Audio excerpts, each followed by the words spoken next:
વિદ્યાર્થી મિત્રો, આજે આપણે ધોરણ 9 વિષય હિન્દી કાવ્ય નંબર 7 સૂરદાસ કે પદ, જેનો સાહિત્ય પ્રકાર છે પદ, એના કવિનું નામ છે સૂરદાસ. એનું શીર્ષકમાં જ એનું કવિનું નામ આવી જાય છે, સૂરદાસ કે પદ, એટલે સૂરદાસે લખેલા કાવ્યો એવો એનો અર્થ થાય. અહીંયા સૂર, આપણે સૂર એટલે અંધ, સૂર એટલે અંધ, જેની આંખની દ્રષ્ટિ નથી એવા વ્યક્તિને શું કહીશું આપણે? સૂર. અહીંયા સૂરદાસ પોતે અંધ કવિ હતા. એમને આંખે દેખાતું નહોતું, છતાં પણ એમને કૃષ્ણના નખસી વર્ણ, નખસી એટલે નખથી પગના નખથી માથા સુધીનું નખસી વર્ણન કવિએ કૃષ્ણનું કર્યું છે. આંખોનું વર્ણન આખું કાવ્ય આંખો પર લખી નાખે. નાક હોય, હોઠ હોય, માથાના બાલ હોય, કેસ હોય, એના પર આખું કાવ્ય એમને લખેલા છે બધા. તો આવા સુંદર મજાના કાવ્યો એમને લખેલા છે. પણ એવું કહેવામાં આવે છે કે સૂરદાસ કવિ જન્મથી જ અંધ હતા. હવે જે વ્યક્તિએ કૃષ્ણને જોયા જ નથી એ વ્યક્તિ આવું લખી શકે? આપણને કલ્પના થાય છે. પરંતુ અહીંયા કવિ છે એમની કૃષ્ણ ભક્તિ જોવા મળે છે. કૃષ્ણ સિવાય એમને કોઈ આરાધ્ય દેવની પૂજા કરવી ગમતી નથી. કૃષ્ણ એ જ એમના આરાધ્ય દેવ છે. એ બાબત અહીંયા રજૂ કરવામાં આવેલી છે. અહીંયા મહાકવિ सूरदास जी का जन्म कुछ लोगों के मतानुसार, जो એના કોઈ પુરાવા નથી, પરંતુ કેટલાક લોકોએ કહેલું છે, લોકોના મત અનુસાર દિલ્હી કે આપાસ સિંહી નામક ગામ में हुआ था. દિલ્હીની બાજુમાં સિંહી નામનું ગામ છે, ત્યાં એમનો જન્મ થયો હતો. કઈ લોકો કા માનના હૈ, કેટલા લોકો એવું માને છે કે इनका जन्म मथुरा के पास रुकना या रेणुका क्षेत्र में हुआ था. ઘણા લોકો કહે છે દિલ્હીની બાજુમાં સિંહ ગામમાં થયો હતો. ઘણા લોકો કહે છે મથુરાની બાજુમાં રૂકવા યા રેણુકા નામનો જો એરિયા છે ત્યાં એમનો જન્મ થયો હતો. એની કોઈ ચોક્કસ માહિતી છે નહીં. એનો જન્મ છે 1478 અને 1573 એનો જન્મ, એ સમયગાળો એમનો છે. તો इनका जन्मांध, जन्मांध એટલે જન્મ વત્તા અંધ, જન્મથી જ અંધ હતા. उनका जन्मांध होना भी विवादास्पद है. લોકો એવું કહે છે કે જન્મથી જ પોતે અંધ હતા, પરંતુ એમાં પણ વિવાદ છે કે પોતે સૂરદાસ એ જન્મથી અંધ નહોતા, પરંતુ પાછળથી બાલ્ય અવસ્થામાં એમની આંખો ચાલી ગઈ હતી. લોકો એવી પણ માન્યતા લોકોની છે. વલ્લભાચાર્ય ઇનકે ગુરુ થે, ક્યાંક એમને કાવ્યમાં ઉલ્લેખ કર્યો છે, તો કાવ્યની અંદર ઉલ્લેખ કર્યો છે ને આપણે લાગે કે વલ્લભાચાર્ય નામના એમના ગુરુ હતા. इनकी प्रेरणा से वे श्रीनाथ जी मंदिर में, श्रीनाथ जी એટલે भगवान श्री कृष्ण मंदिर, श्रीनाथ जी के कृष्ण की लीलाओं से संबंधित पदों की रचना करते थे. ये कृष्ण के अनन्य भक्त थे. કૃષ્ણના એ પોતે કૃષ્ણ પ્રત્યે અરગ વિશ્વાસ હતો અને કૃષ્ણના જ પોતે ભક્ત હતા. અહીંયા કાવ્યની શરૂઆત આપણે કરીશું. વિનય તથા ભક્તિના કાવ્યો અહીં રજૂ કરવામાં આવેલા છે. તો અહીંયા કવિની જે ભક્તિ છે એ અહીંયા રજૂ કરવામાં આવેલી છે.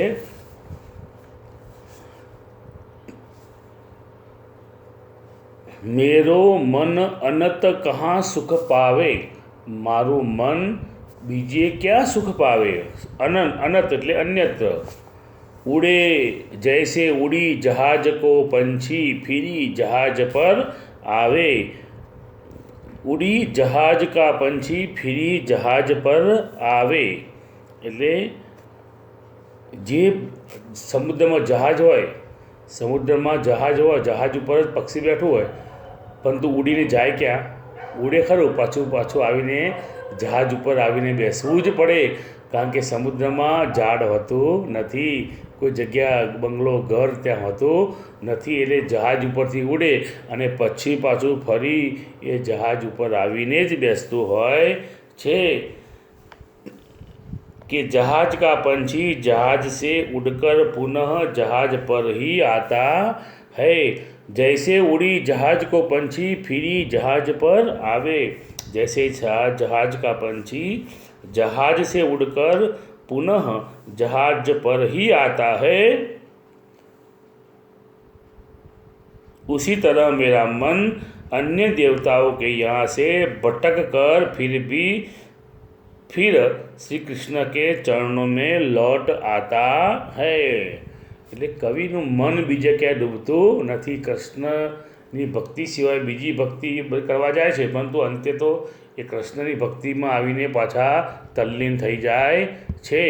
તો બીજી ભક્તિ કૃષ્ણ સિવાય એમની ભક્તિ નથી। એને ઉદાહરણ આપે છે, જે જહાજમાં બેઠેલું પક્ષી હોય, જહાજ દરિયામાં ઉડે ખરું પણ પાછું એ આવીને જહાજ ઉપર બેસતું હોય છે, એવું કૃષ્ણ ભક્તિમાં જોવા મળે છે।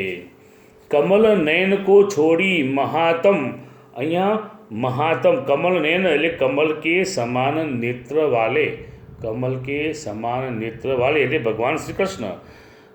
કમલ નયન કો છોડી મહાતમ, મહાતમ એટલે મહિમા, और देव को ध्यावई એટલે कमल नयन श्री कृष्णनो महिमा छोड़नार वह अन्य किसी देवता का ध्यान कैसे कर सकता है।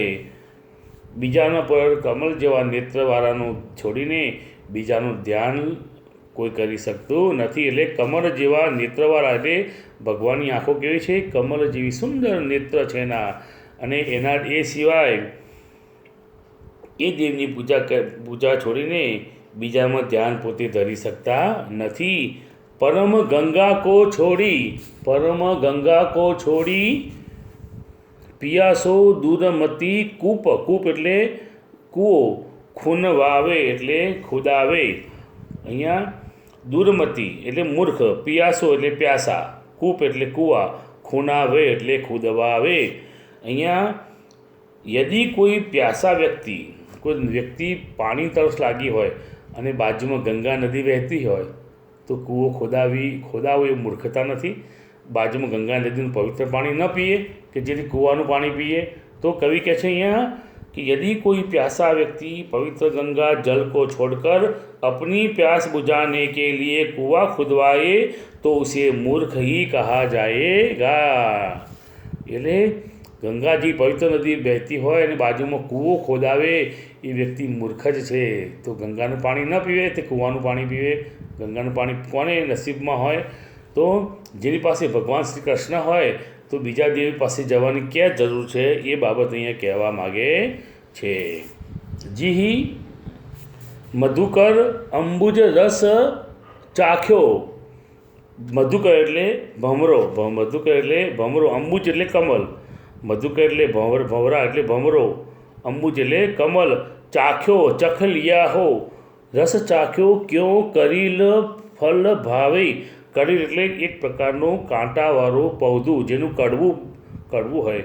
જે ભમરાએ કમળનું ફૂલનો રસ ચૂસ્યો હોય એને કારેલાનો રસ ભાવે ખરો। जिस भौरे ने कमल के रस का स्वाद चख लिया हो उसे करील का फल कैसे अच्छा लगेगा।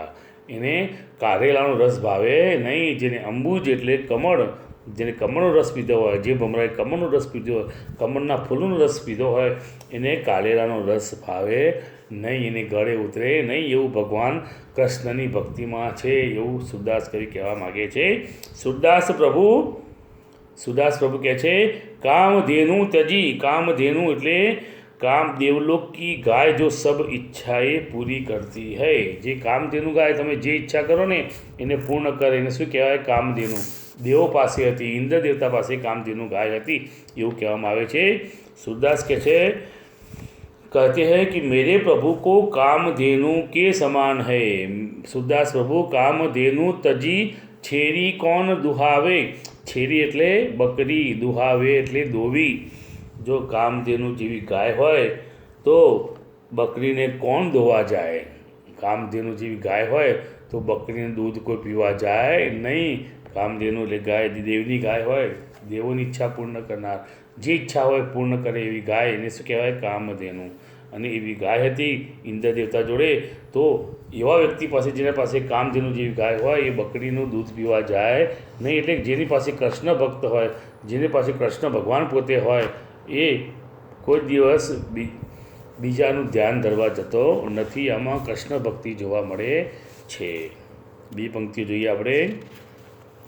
શોભિત કર નવનીત. હવે કૃષ્ણનું બાલ્ય રૂપ છે અહીંયા.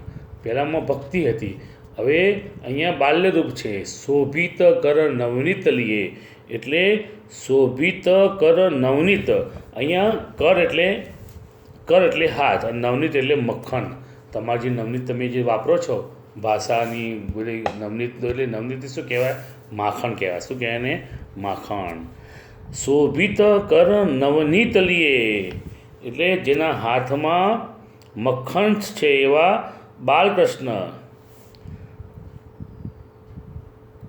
ગુટુરુની ચલન રેનું. ગુટરુની એટલે ઘૂંટણીએ ચાલે છે, ઘૂંટણના બલ ચાલવું. કૃષ્ણ ભગવાન નાના છે, ચાલી શકતા નથી, નાનું બાલ્ય રૂપ છે, ઘૂંટણીએ ચાલે છે. રેનું એટલે ધૂળ, રેનું એટલે ધૂળ. મંડિત એટલે સુશોભિત, મંડિત એટલે સુશોભિત. અહીંયા દધી એટલે દહીં, દધી એટલે દહીં. તો શોભિત કર નવનીત લીએ ગટુરુની ચલન રેનું તન. તન એટલે શરીર, મંડિત એટલે મુખ દધી લેપ કીએ. મોઢા પર દહીં વળગ્યું છે, શરીર ઉપર ધૂળ વળગી છે અને એ પણ સુંદર લાગે છે. ઘૂંટણીએ ચાલે છે અને હાથમાં માખણ છે. ફરીમાં જોઈશું હિન્દીમાં આપણે. हाथ में मक्खन लिए हुए, हाथ में मक्खन लिए हुए बालक श्री कृष्ण अत्यंत सुंदर लग रहे हैं. वे घुंटनों के बल चल रहे हैं, उनके शरीर पर धूल लगी हुई है और मुख में मक्खन लगा हुआ है. मुख पर माखण, દધી એટલે દહીં, લેપ એટલે બળગ્યું છે. કૃષ્ણ ભગવાન ફોટો જોઈએ છે, માટલો હોય, માસુરી હોય, માટલામાંથી માખણ ખાતો હોય, આખું મોઢું બગડેલું હોય, એવા ફોટા આપણે ઘણા જોયા છે. તો એવા પ્રકારનું રૂપ કૃષ્ણનું રૂપ છે. ચારુ કપોલ. ચારુ એટલે સુંદર, કપોલ એટલે ગાલ. એના ગાલ કેવા છે? લોલ લોચન. લોલ એટલે ચંચલ, લોચન એટલે નેત્ર. લોલ લોચન ગોરોચન તિલક દિયે. એને ગોરોચન એટલે મસ્તક ઉપર એને શું કર્યું છે? પીળા રંગનું માથામાં ટીલું કર્યું છે. જો હવે એના ગાલ સુંદર છે, એની આંખો ચંચળ છે અને એના માથા પર સરસ મજાનું પીળા રંગનું તિલક એને કરેલું છે. કોની વાત છે ભાઈ? ભગવાન શ્રી કૃષ્ણના બાલ્ય રૂપની વાત છે. उनके गाल सुंदर और नेत्र चंचल है, उनके माथे पर गोरोचन का तिलक लगा हुआ है. ગોરોચલ એટલે એક પ્રકારનું પીળા રંગનું ટીલું એના ગળામાં કરેલું છે, એના માથામાં કરેલું છે, કપાળમાં. લટ લટકની. લટ લટકની. અહીંયા લટ એટલે સિરકે બાલો કા ગુસ્સા. અમુક બાલ આગળ નાના બાળકના બાલ લાંબા, બાબરી જેવા લાંબા હોય તો બાલ આગળ શું કરતા હોય છે? લટકતા હોય છે. તો લટ લટકની મનુમત. મત એટલે મસ્ત, મધુપ એટલે ભવરા, મધુપ એટલે ભમરા. ગન માદક મધુ હી લીએ. કોઈ ભમરો છે એ મસ્ત થઈને ગુંજાતો હોય, ગુણગુણ કરતો હોય તો उनके सिर के दोनों और लटें झूल रही है. माथा में બે લટો નીકળી રહી છે, લટકી રહી છે. वे मस्त मधु पीकर मस्त हुए भवरों के समान लग रहे है. કોઈ ભમરો છે, આમ ભમરાએ રસ ચૂસ્યો હોય પછી કેવો મસ્ત મજાનો રમતો રમતો આમ જતો હોય, એવો કૃષ્ણ ભગવાનનું બાલ્ય રૂપ છે અને ખાઈ પીને મસ્ત થઈને પોતે જઈ રહ્યા છે. કઠુલા કંઠ. કઠુલા કંઠ અહીંયા શબ્દ છે, જાણે. કઠુલા એટલે ચાંદી કી ચૌકન્ની. કઠુલા એટલે ચાંદીની એક પ્રકારની માળા. જે વાઘના જે નખમાંથી બનાવેલી એક માળા છે ને ગળામાં છે, ધ્યાન રાખજો. વાઘના નાખૂન હોય એમાંથી બનાવેલી માળાને શું કહેવાય? કઠુલા કંઠ. બ્રજ કેહરી નખ એટલે બ્રજ કેહરી એટલે કેસરી, નખ એટલે નખ. રાજત रुचिर हुए એટલે કે गले में पहनी हुई चांदी की चौकियाँ, बदन रखा और बजर बट्टू की माला हृदय पर सुशोभित हो रही है. એટલે કે સિંહના નાખૂનમાંથી બનાવેલી માળા. ધ્યાન રાખજો, સિંહના પગના નાખૂનમાંથી બનાવેલી માળા સુંદર મજાની ગળામાં શોભી રહી છે. ચાંદીની માળા છે, ચાંદીના માળાની અંદર સિંહના નખમાંથી બનાવેલા એક પ્રકારની માળા એ બનાવેલી છે. તો એ માળા બનાવેલી સુંદર લાગી રહી છે. ધન્ય સુર એકો પુલ હદિહી, ધન્ય ધન્ય છે.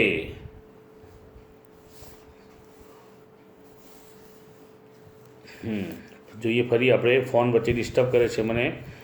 ધન્ય સુર એકો પુલ ઇહી સુખ કા સતકલ્પ જીએ. ધન્ય છે કે આવી જે છબીનું जो दर्शन था ना આપણને, सूरदास जी कहते हैं कि बाल कृष्ण की इसी छवि को देखने का सुख एक पल के लिए भी मिल जाए तो भी जीवन ધન્ય હો જાય.